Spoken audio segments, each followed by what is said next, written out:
Hello everyone, welcome to our YouTube channel study with friends. जो CG TET का जो exam है मुश्किल से आपका 6 दिन बचा हुआ है। आज जो मैं क्लास में बताने वाली हूँ वो वर्ग 2 वालों के लिए, लेकिन इसका जो ईवीएस जो मैं बताऊंगी वो वर्ग 3 वालों के लिए भी काम आने वाला है। वर्ग 2 में जो साइंस फील्ड वाले हैं उनके लिए मैं ये बताने वाली हूँ, ठीक है। तो देखिए, आपको ऑलरेडी पता है कि आज जो है आपका 11 तारीख हो गया है, तो कितने दिन बच गए अब आपके एग्जाम के लिए? सिर्फ 6 दिन बचे हुए, ठीक है। इस धोखे में मत रहिएगा कि जो फॉर्म डालने के लिए एक्स्ट्रा दिन दिए हैं तो एग्जाम के लिए भी हो सकता है वो कुछ एक्स्ट्रा डे मिलेगा, ऐसा कुछ नहीं होने वाला है। 18 को ही एग्जाम होगा। 90% चांस है आपका, 95% चांस मान लीजिए कि 18 को ही एग्जाम होना है आपका, ठीक है। अब देखिए, कुछ स्टूडेंट ऐसे हैं जिन्होंने पढ़ना स्टार्ट किया है, कुछ स्टूडेंट ऐसे हैं जो सिर्फ एक सप्ताह में तैयारी करने के लिए अपना टाइम एक सप्ताह ही रखे हुए थे। उससे पहले वो या तो उनका बिजी शेड्यूल था या तो कुछ भी और था, ठीक। तो देखिए, अब जो वर्ग 2 वाले हैं उनके लिए देखिएगा सब्जेक्ट में, देखिए अगर जो मैथ्स बैकग्राउंड से है तो उनका मैथ्स बन जाएगा, जिनका मैथ्स प्रैक्टिस है, जिनका नहीं है तो अभी फिलहाल के लिए आप लोग मैथ्स को साइड रखिए। थोड़ी देर के लिए मैं बताऊंगी उसमें भी क्या क्या पढ़ना है, पर अभी थोड़ी देर के लिए उसको आप लोग साइड रखिएगा। सबसे पहले हम स्टार्ट करते, देखिए सीडीपी मतलब आपका बाल विकास और शिक्षा शास्त्र। तो ये जो सीडीपी है, सीडीपी में आपको एक्चुअल में पढ़ना क्या चीज है, देखिए पढ़ना क्या है वो अभी थोड़ी देर के लिए इसको भी रहन दीजिए। आप सबसे पहले क्या करिएगा, जो प्रीवियस ईयर के जो एग्जाम हुए सीजी टेट का, उसका आप सीडीपी का क्वेश्चन उठाइए और क्वेश्चन उठा के उसको बिना आंसर देखे, पहले आंसर मत देखिए, पहले उस क्वेश्चन को रीड करिए, उसके ऑप्शन रीड करिए और उसको सॉल्व करके देखिए कि आपसे वो सॉल्व हो पा रहा है कि नहीं हो पा रहा है। सबसे पहला वर्क आप यही करिए। अगर आपसे सॉल्व हो पा रहा है वो चीजें, देन आप आंसर मैच करिएगा। अगर आंसर सही है, एक कॉन्फिडेंस आएगा कि हमसे चीजें बन जा रही है, क्योंकि सीडीपी के कई क्वेश्चन ऐसे हैं जो सिलेबस में जो है उससे नहीं आते, कुछ अलग टाइप से भी आते हैं। तो ये जो क्वेश्चन है ये आपका एनालिसिस बेस्ड रहता है। अगर आप एनालिसिस करके उसका आंसर लगा पा रहे हैं तो ये बहुत अच्छी बात है। एनालिसिस बेस्ड रहता है और इसमें मैक्सिमम आंसर इससे बन जाते हैं, ठीक है। तो आप सबसे पहले वही करिए। अगर सीडीपी आपने पढ़ना स्टार्ट नहीं किया है तो सबसे पहले आपको क्या करना है कि जितने प्रीवियस ईयर वाले जो क्वेश्चन है उसको आप उठाइए और उठा के उसको रीड करते हुए देखते जाइए कि आपसे वो सॉल्व हो पा रहा है या नहीं हो पा रहा है, ठीक है। और उसके आंसर देखिए, उसका आंसर जो लेने का जो तरीका है, किस प्रकार से उसको एनालिसिस करके आंसर लिया गया है। मतलब जितने जो आपके एग्जाम हुए ना अभी तक सीजी टेट के, मुश्किल से कितने 4 से 5 एग्जाम हुए हैं, तो 4 से 5 एग्जाम मतलब 30-30 क्वेश्चन। अगर आपका सपोज के लिए 5 एग्जाम हुए तो 5 या 15 150 क्वेश्चन हो गए। तो 150 क्वेश्चन आपके लिए सॉल्व करना कोई बड़ी बात नहीं है। 150 क्वेश्चन सीडीपी के लिए मैं बता रही हूँ आपको कि सबसे पहले उसके क्वेश्चन निकालिए, उसको एनालिसिस आप अपने साइड से एनालिसिस करके देखिए कि आपसे वो चीजें हो पा रही या नहीं हो पा रही। इसके बाद अब आप क्या करिए, अगर आपको सीडीपी का पढ़ना है, कुछ कुछ इंपॉर्टेंट टॉपिक है वो आप लोग करिएगा। जैसे कि देखिए जीन पियाजे वाला जो पिछले ईयर का जो आपका हुआ, इससे पहले वाला जो जस्ट अभी जो होने वाला जो है ना सीजी टेट, इससे पहले वाले के सीजी टेट के बारे में बात कर रही हूँ। तो वो वाला जो सीजी टेट है उसमें जीन पियाजे से रिलेटेड कोई क्वेश्चन नहीं है, मतलब इस बार पॉसिबिलिटी की आ सकता है। बुद्धि लब्धि या जो आईक्यू है ना, इससे क्वेश्चन आ सकता है। ऐसे और कुछ कुछ सेलेक्टिव टॉपिक्स हैं, इससे क्वेश्चन आ सकते हैं। तो आप क्या करिए, पहले एनालिसिस करिए, एनालिसिस करने के बाद कुछ सेलेक्टिव टॉपिक्स आप पढ़ सकते हैं ताकि उससे क्वेश्चन आएंगे तो आपसे बन जाएंगे। क्लियर है? ये हो गया आपका सीडीपी का। इसके बाद नेक्स्ट अब आ जाइए हिंदी का। तो हिंदी में देखिए, अगर आपने पढ़ा है तो अच्छी बात है, क्योंकि उसका सिलेबस बहुत ज्यादा हाई नहीं है, कम सिलेबस है। हाँ, पर्यायवाची है वो खूब सारा है, तो पर्यायवाची अगर आप अभी नहीं कर पाएंगे तो थोड़ा सा उसको इग्नोर करिए, क्योंकि जरूरी नहीं है वो कौन से पर्यायवाची देंगे, उसमें खूब सारी चीजें हैं, ठीक है। तो इसमें क्या क्या करना है आपको, सबसे पहले आपको चिन्ह करना है। ये जो चिन्ह वाला जो है ये मैं आपका नहीं कराई हुई हूँ, इसको मैं एक दिन की क्लास में मुश्किल से वो 10 से 15 मिनट का है। आपको जो चिन्ह जैसे पूर्ण विराम होता है, अल्प विराम होता है, अर्ध विराम होता है, ये क्या होता है बस यही करना है। तो चिन्ह कर लीजिएगा, चिन्ह से क्वेश्चन आता है। नेक्स्ट है संधि से कंपलसरी क्वेश्चन आता है, समास से भी कंपलसरी क्वेश्चन आता है। उसके अलावा मुहावरा और लोकोक्ति, जिसमें से कई मुहावरा और कई लोकोक्ति ऐसा जो बिना पढ़े ही बन जाता है, ठीक है। तो मुहावरा और लोकोक्ति से ही भी क्वेश्चन आता है, यहाँ से कंफर्म आपके क्वेश्चन बनना ही है। इसके बाद नेक्स्ट है वर्णमाला। वर्णमाला से भी एक क्वेश्चन वो डालता ही है श्योरली। और एक है पदभेद। पदभेद में क्या क्या आता है? संज्ञा, सर्वनाम, विशेषण, क्रिया विशेषण, ठीक है, अव्यय, ये सारी चीजें आती हैं, संज्ञा, सर्वनाम, क्रिया विशेषण, अव्यय, ये सब। तो ये पदभेद के अंतर्गत आप इसको पढ़ लीजिएगा। हिंदी का सिलेबस ऐसा है कि अगर आप एक दिन पढ़ने बैठ रहे हैं, लेकिन उसमें संधि का कुछ फॉर्मूला है जो मैं आपको वीडियो में बताई हुई हूँ, वो अगर फॉर्मूला आपसे बन गया स्वर संधि का, तो बाकी आपके लिए कोई दिक्कत की बात नहीं है, ठीक है।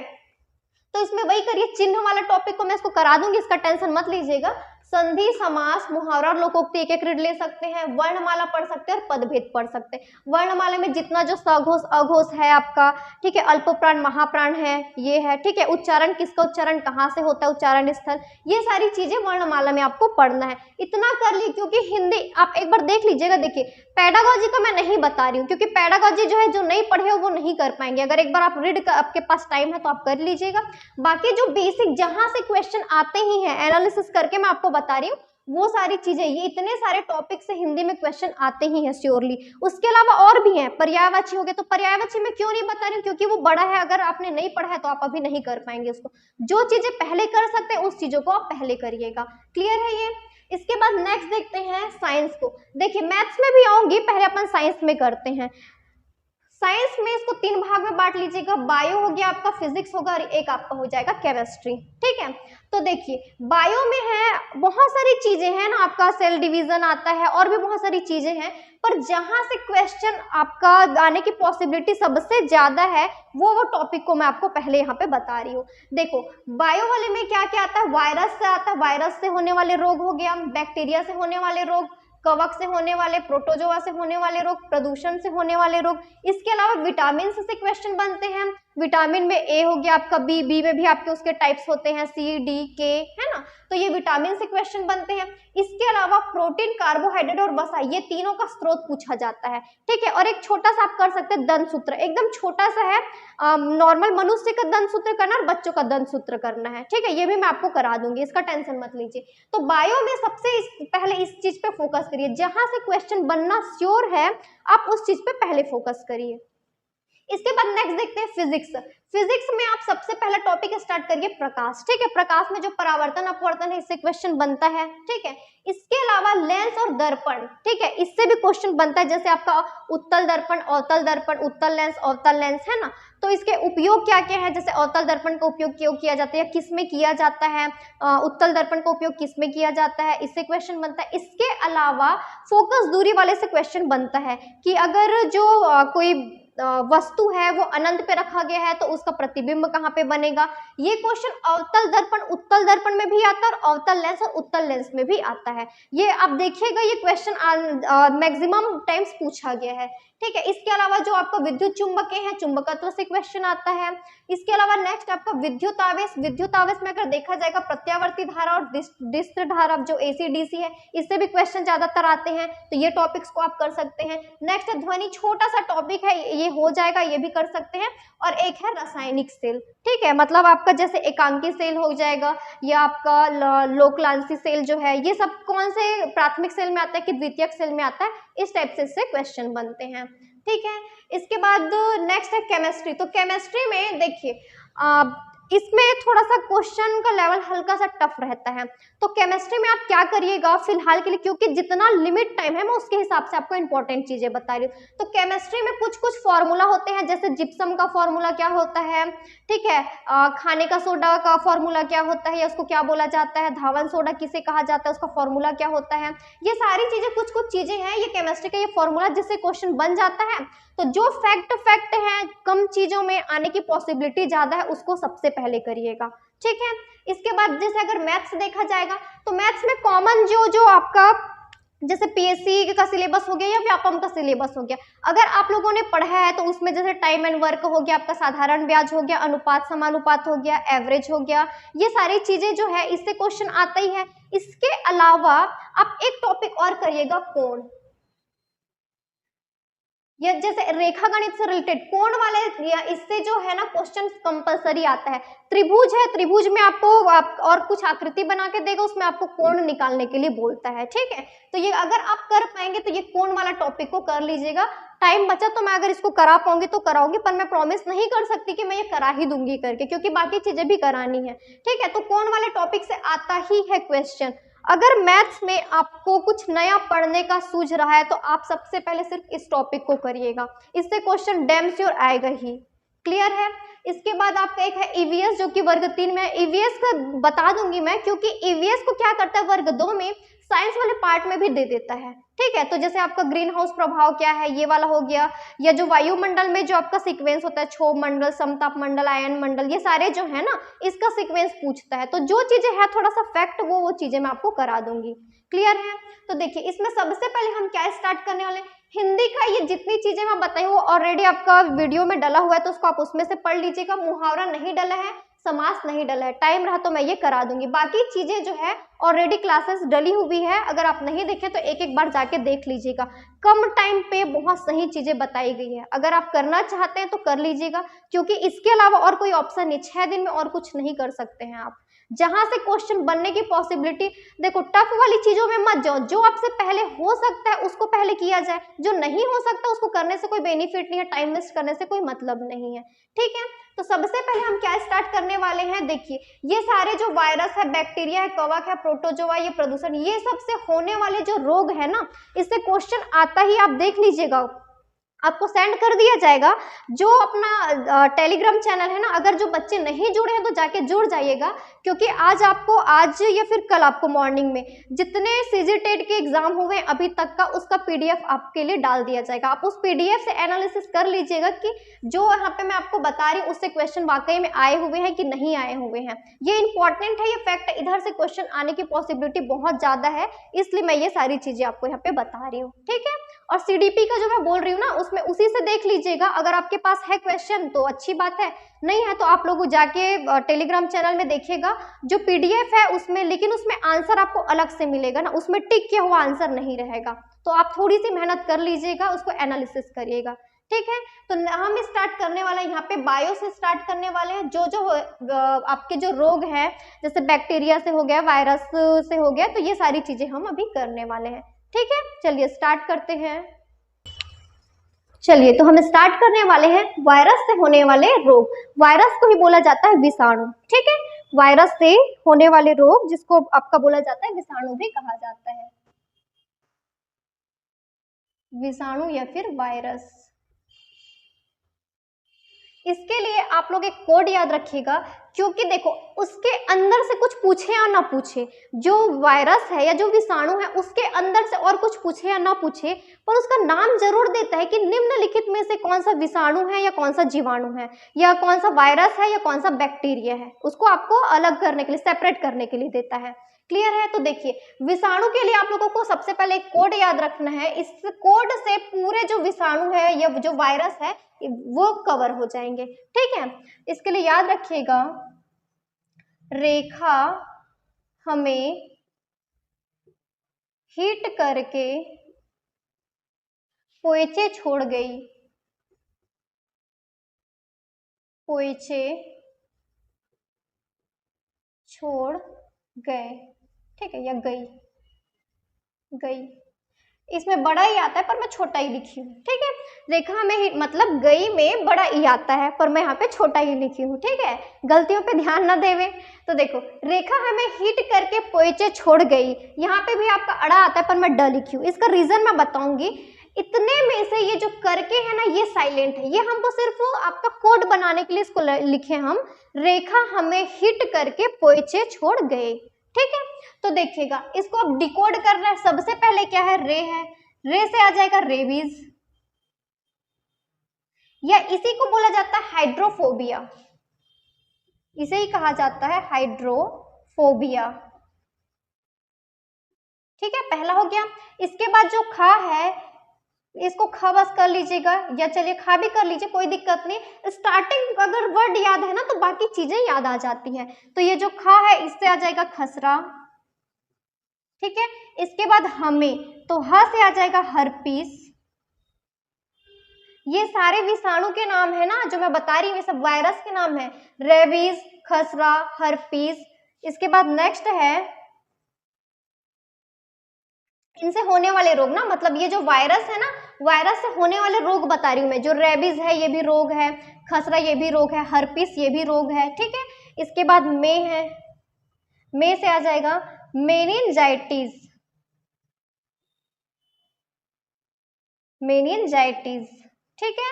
इसके बाद नेक्स्ट है हीट, तो ही है, ही से आ जाएगा हिपेटाइटिस, हिपेटाइटिस, ठीक है। इसके बाद नेक्स्ट है ट, ट से आ जाएगा ट्रैकोमा, ट्रैकोमा। ये जो हिपेटाइटिस है ना, इसी को ही बोला जाता है पीलिया, या इसी को ही बोला जाता है जॉन्डिस। इसको हल्के में मत लीजिएगा ना, मैं जो बता रही हूँ ये एकदम सही और एकदम फैक्ट है। जैसे इसमें दे देगा कि ये जो रेबीज है, खसरा है, हर्पीस है, एक कोई और दूसरा रोग दे देगा, तो निम्नलिखित में से कौन सा विषाणु नहीं है या कौन सा वायरस से होने वाले रोग नहीं है, ठीक है। तो आपको पता है कि ये कोड अगर आप कर लिए, इसको डिकोड करने आ गया, मतलब आपको वायरस से होने वाले रोग बन जाएंगे आपसे, क्लियर है। इसके बाद नेक्स्ट क्या है, ये ट तक हो गया हमारा, हीट। इसके बाद नेक्स्ट है, देखिए करके यहाँ पे साइलेंट है। इसके बाद पोएचे, तो देखिए पो से आ जाएगा पोलियो, ए से आ जाएगा एड्स, और चे से आ जाएगा चेचक, क्लियर है। इसके बाद छोड़, तो छो से आ जाएगा छोटी माता, छोटी माता। ड से आ जाएगा डेंगू, ठीक है। ग से आ जाएगा गलसुआ, जिसको मम्स भी बोला जाता है, और ई से आ जाएगा इन्फ्लुएंजा, इन्फ्लुएंजा, इन्फ्लुएंजा, क्लियर है यहां तक। देखिए रेखा हमें हिट करके पोएचे छोड़ गई। आपका एक क्वेश्चन इसी में श्योर है, डन है कि एक क्वेश्चन बन जाएगा। फिर अंदर की चीजें मैं बताऊंगी आपको, पहले ये बाहर की चीजें कर लीजिए। देखिए रे से आ जाएगा रेबीज, ख से आ जाएगा खसरा, ह से आ जाएगा आपका हर्पीस, मे से आ जाएगा मेनिनजाइटिस, ही से आ जाएगा आपका हिपेटाइटिस, जिसको बोला जाता है पीलिया, या इसको भी बोला जाता है जॉन्डिस भी बोला जाता है इसको, ठीक है। फिर ट से आ जाएगा ट्रैकोमा, जो कि आंख की कॉर्निया में होने वाला है ये, ठीक है। फिर ये करके यहाँ पे साइलेंट है, पो से पोलियो, ए से एड्स, चे से चेचक, छो से छोटी माता, ड से डेंगू, ग से गलसुआ, और ई से इन्फ्लुएंजा। ये जितना मैं बता रही हूँ ये सब वायरस से होने वाले रोग हैं, या विषाणु जनित रोग कहलाते हैं ये। यहाँ तक क्लियर है। ये सीक्वेंस आप एक बार लिख लीजिएगा। इसके बाद नेक्स्ट में इसके बारे में कुछ थोड़ा सा आपको बताते जाऊंगी, ठीक है। सबसे पहले आप ये कर लीजिए, इतने से ही एक क्वेश्चन आपका बनना श्योर है, मैं आपको बता रही हूँ। अगर ये आ गया तो इससे छूटेगा नहीं, और इससे क्वेश्चन आता ही है, साइंस में इससे क्वेश्चन आता ही है, डालता ही है। अगर सपोज के लिए देखिए क्या होता है, मैं आपको बता रही हूँ, जैसे साइंस है और ईवीएस है ना, दोनों को मर्ज कर देता है। कभी कभी ईवीएस वाले पोर्शन में साइंस से क्वेश्चन डाल देता है। जैसे ये प्रदूषण से होने वाले जो रोग है ना, ये साइंस का भी पार्ट कहलाता है, तो प्रदूषण से होने वाले रोग को इसमें भी देता है, साइंस में भी, और ये ईवीएस में भी देता है, ठीक है। मतलब वो एक ईवीएस का पार्ट है, तो इसको इस साइंस में भी दे देता है और ईवीएस में भी दे देता है। यहाँ तक क्लियर है आपको। रेखा हमें हिट करके पोएचे छोड़ गई, और ये आपका इसका डिकोड है, ठीक है। अब हम वन बाय वन थोड़ा सा इनके बारे में एकदम थोड़ा थोड़ा डील देखेंगे, ज्यादा जोर से ज्यादा चीजें नहीं करेंगे, ठीक। चलिए तो सबसे पहले स्टार्ट करते हैं रेबीज।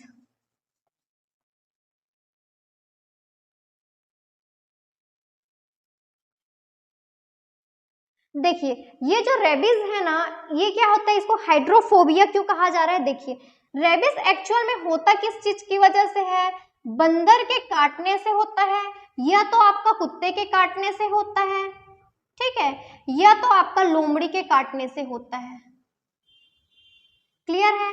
और इसका अगर लक्षण देखा जाएगा, या इसका इफेक्ट भी देखा जाएगा, इसका इफेक्ट मनुष्य में होता है, तो किस प्रकार से इफेक्ट होता है, इसका लक्षण अगर देखा जाएगा तो अंधेरे में रहना, अंधेरे में रहना, ठीक है, जिस पर्सन को ये रोग है रेबिस या हाइड्रोफोबिया, नाम से क्लियर है, हाइड्रोफोबिया, फोबिया का मतलब एक डर होता है और हाइड्रो का मतलब आप वाटर ले सकते हैं। देखिए अंधेरे में रहना मतलब उनको उजाले से डर लगता है, वो अंधेरे में रहना पसंद करते हैं। और दूसरी चीज है पानी से डरना, मतलब ऐसे लोग पानी से डरते हैं, मतलब वो नहाते भी नहीं है, पानी को छूते ही नहीं है।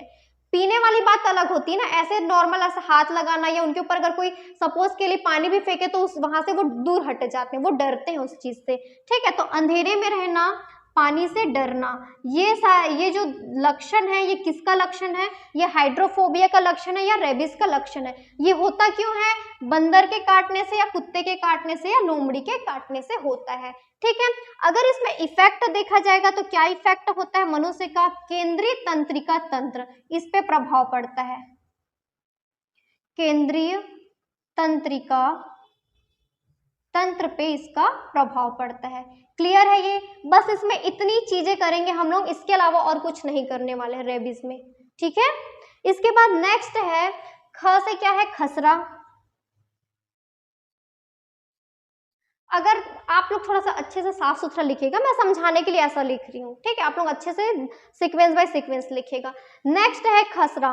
ये जो खसरा है अगर इसके लिए वायरस बोला जाएगा, ये कौन से वायरस से होता है? तो इसका वायरस का नाम है, ये एग्जाम में ऑलरेडी पूछा गया है। ठीक है, मोरबोली वायरस। ये जो मोरबोली वायरस है ये क्या है? खसरा का वाहक है। ठीक है, ये ज्यादातर किस में देखा जाता है? बच्चों में देखा जाता है, जैसे शरीर में आपके लाल दाने हो जाते हैं।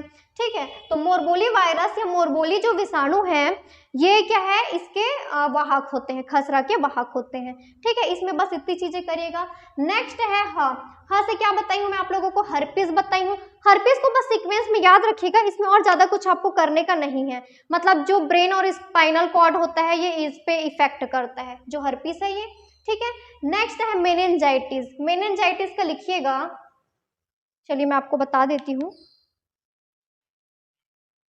ये रफ कर रही हूँ, आप लोग नोट करते चलिएगा।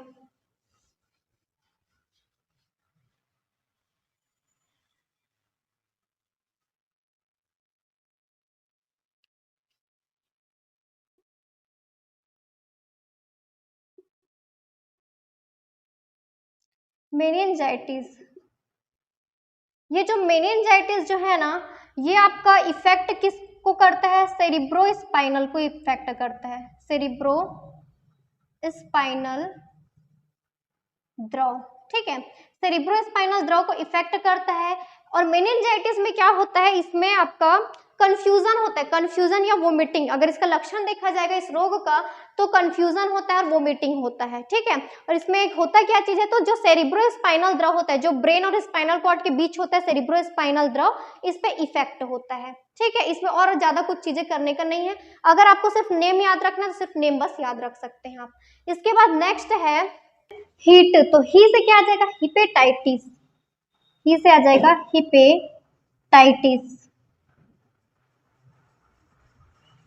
क्या जिस इसी को कहा जाता है पीलिया या इसी को कहा जाता है जॉन्डिस। ठीक, तो देखिएगा ये जो हिपेटाइटिस है अगर इसका इफेक्ट कहाँ होता है? इसका इफेक्ट होता है लीवर में। ठीक है, और जो हिपेटाइटिस है जो पीलिया है इसके भी प्रकार होते हैं। कितने प्रकार होते हैं देखिएगा? ए प्रकार का होता है, बी प्रकार का होता है, सी प्रकार का होता है, डी प्रकार का होता है, ई प्रकार का होता है और जी प्रकार का होता है। ठीक है, एफ प्रकार का नहीं होता, याद रखिएगा। A B C D E और जी प्रकार का होता है, जिसमें से ए और ई जो प्रकार हैं ये पानी से फैलता है।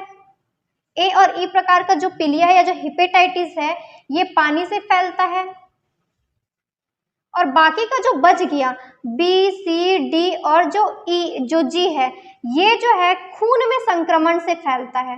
ठीक है, खून में संक्रमण से फैलता है। इसमें से क्वेश्चन आया हुआ है, आप लोग देखिएगा प्रीवियस ईयर का जब क्वेश्चन देखेंगे तो इसमें इसका प्रकार दिया है, हिपेटाइटिस का प्रकार दिया गया है कि जो प्रकार है इसमें से निम्न में से कौन सा प्रकार खून में संक्रमण से फैलता है या कौन सा वाला जो है वो पानी से फैलता है। तो यहाँ पे आप क्लियर कर लीजिएगा, जो ए और जो ई प्रकार का जो हेपेटाइटिस है ये पानी से फैलता है, और बाकी कौन कौन सा बच गया, बी सी डी और जी, ये खून में संक्रमण से फैलता है। क्लियर है, A B C D E, इसके बाद नेक्स्ट सीक्वेंस में एफ आता है जो कि नहीं है, और लास्ट है जी। इतने प्रकार का हेपेटाइटिस या फिर पीलिया होता है। क्लियर है ये।